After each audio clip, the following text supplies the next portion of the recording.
আজকে বসাবো বন্ধুরা মাটির হাঁড়ি।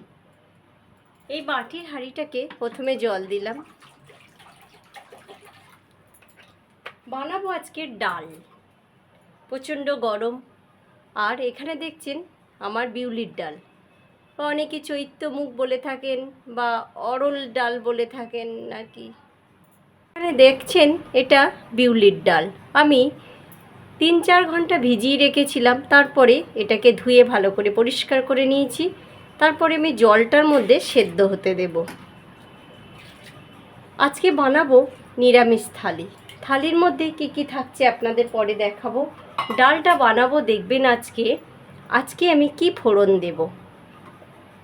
আগে প্রথমে আমি ডালটা সেদ্ধ করে নিই, তারপরে আপনাদের সাথে দেখা করছি। অনুরোধ থাকলো পুরো ভিডিওটা দেখবেন। এবারে আমি গ্যাসটা কমিয়ে দেব। দেখুন আমার একদম সেদ্ধ হয়ে গেছে।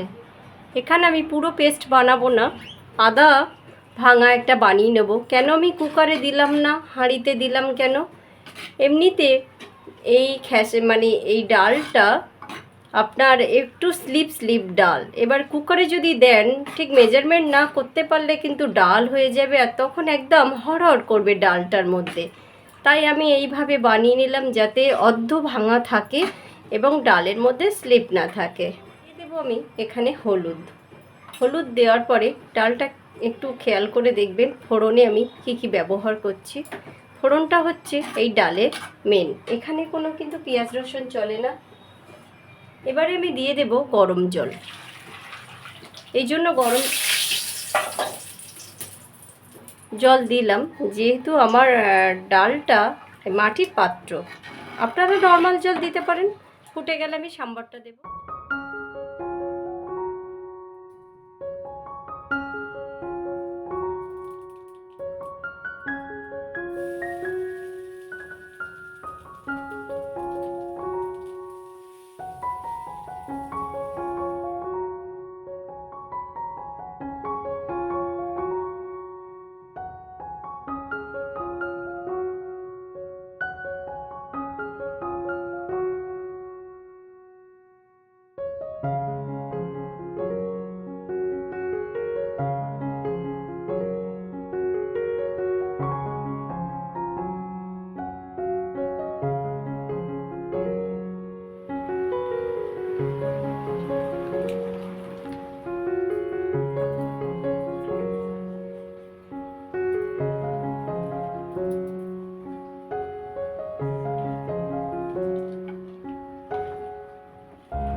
ভাত নিলাম একটু, তার সাথে নিয়ে নিলাম একটু গোল গোল আলু ভাজা। প্রচণ্ড গরম পড়েছে, তার মধ্যে নিয়ে নিতে হবে উচ্ছে ভাজা। কয়েকটি উচ্ছে ভাজা নিলাম, আর বোটা সমেত বেগুন এখানে আছে। আর এর সাথে আবার রয়েছে একটু পটল ভাজা। যেহেতু নিরামিষ থালি, প্রচণ্ড গরম, একটু নিয়ে নিলাম শসা, দিয়ে দেবো একটু কাঁচা লঙ্কা, এর সাথে পোস্তর বড়া